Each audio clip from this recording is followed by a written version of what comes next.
Breaking news చూస్తున్నాం. SLBC టన్నెల్లో 17వ రోజు rescue operation కొనసాగుతుంది. కేరళ నుంచి వచ్చిన ప్రత్యేకమైన డాగ్ సహాయంతో ఒక మృతదేహాన్ని కనిపెట్టింది సిబ్బంది.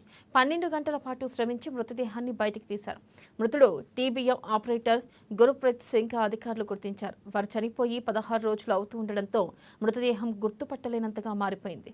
ఆ మృతదేహానికి ఉన్న కడియాన్ని బేస్ చేసుకుని అతన్ని గురుప్రీత్ సింగ్ అధికారులు గుర్తించారు. ఇక అనంతరం అక్కడే పోస్టుమార్టం చేసి మృతదేహాన్ని కుటుంబ సభ్యులకు అప్పగించారు. మృతుడు టీపీఎం ఆపరేటర్ గురుప్రీత్ సింగ్ మృతి పట్ల సీఎం రేవంత్ ఉత్తమ్ సంతాపం వ్యక్తం చేశారు. అలాగే సీఎం రేవంత్ రెడ్డి కూడా మృతుడి కుటుంబ సభ్యులకు ప్రగాఢ సానుభూతిని తెలిపారు.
బ్రేకింగ్ న్యూస్ చూస్తున్న ఎస్ఎల్బీసీ టన్నెల్లో 17వ రోజు రెస్క్యూ ఆపరేషన్ కొనసాగుతుంది.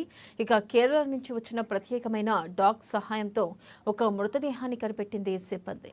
ఇక దీనిపై మరింత సమాచారాన్ని మా ప్రతినిధి వెంకటేష్ అందిస్తారు. వెంకటేష్, చెప్పండి, ఆ మృతదేహం ఎవరిది? అలాగే మరికొన్ని మృతదేహాలు బయటపడ్డాయి, అప్డేట్స్ ఏంటి?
బ్రేకింగ్ న్యూస్ చూస్తున్న ఎస్ఎల్బీసీ టన్నెల్లో 17వ రోజు రెస్క్యూ ఆపరేషన్ కొనసాగుతుంది. కేరళ నుంచి వచ్చిన ప్రత్యేకమైన డాగ్ సహాయంతో ఒక మృతదేహాన్ని కనిపెట్టింది సిబ్బంది. ఇక దీనిపై మరింత సమాచారాన్ని మా ప్రతినిధి వెంకటేష్ అందిస్తారు. వెంకటేష్, చెప్పండి, ఆ మృతదేహం ఎవరిది? అలాగే రెస్క్యూ ఆపరేషన్ ఎలా కొనసాగుతుంది? అప్డేట్స్ ఏంటి? నాగర్ కర్నూలు జిల్లా అమ్రాబాద్ మండలం దోమలపేట ఎస్ఎల్బీసీ టన్నెల్లో దుర్ఘటన జరిగి నేటికి 17 రోజులు కావస్తోంది. వెన్నెల, ఈ దుర్ఘటనలో చిక్కుకున్న దాదాపు 8 మంది కార్మికుల్లో ఒకరు పంజాబ్ రాష్ట్రం తరణ్ జిల్లా భీమ్కలన్ గ్రామానికి చెందిన గుర్ప్రీత్ సింగ్ మృతదేహాన్ని వెలికితీశారు. ఇక రాబిన్స్ ఇండియా అనే సంస్థలో పనిచేస్తున్నాడు ఇతను. జై సింగరేణి అంటూ సింగరేణి కార్మికులు కూడా పెద్ద ఎత్తున నేటి ఉదయమే వారు ఈ ఎస్ఎల్బిసి టన్నల్ లోపలికి వెళ్ళినటువంటి పరిస్థితి ఉంది వెన్నెల. అయితే వెంకటేష్, దాదాపుగా ఇప్పుడు అక్కడ ప్రజెంట్ ఆపరేషన్ ఎలా కొనసాగుతుంది? ఇంకా మరికొన్ని మృతదేహాలను గుర్తించారా? అప్డేట్స్ ఏంటి? ఆ స్నిఫర్ డాగ్స్ కూడా ఇప్పుడు నేటి ఉదయం 7 గంటలకే టన్నల్ లోపలికి వెళ్ళినటువంటి పరిస్థితి ఉంది వెన్నెల ఇక్కడ. కాకపోతే పూర్తి స్థాయిలో మృతదేహాల వెలికితీత, మృతదేహాలకు సంబంధించినటువంటి సమాచారం అయితే ఇప్పటి వరకు కూడా మనకు ఏమాత్రం లభించలేదు. గత 17 రోజులుగా ఇదే తంతు కొనసాగుతున్నప్పటికీ కూడా ప్రాజెక్టుకు సంబంధించిన అధికారులు కావచ్చు, అలాగే ఎవరైతే కాంట్రాక్ట్ సంస్థ ఉందో జేపీ అసోసియేట్స్ వాళ్ళతో పాటు మన తెలంగాణ రాష్ట్రానికి చెందిన మంత్రులు, స్థానిక ఎమ్మెల్యే వంశీకృష్ణ కూడా ఇక్కడ పనులను పర్యవేక్షిస్తున్నారు వెన్నెల. అలాగే చూసుకున్నట్టయితే ఇటు సీఎం రేవంత్ రెడ్డి అలాగే ఉత్తమ్ కూడా స్పందించినట్లు తెలుస్తుంది. ప్రధానంగా ఇటు సీఎం ఎంత మేరకు నష్టపరిహారాన్ని ప్రకటించారు? అప్డేట్స్ ఏంటి?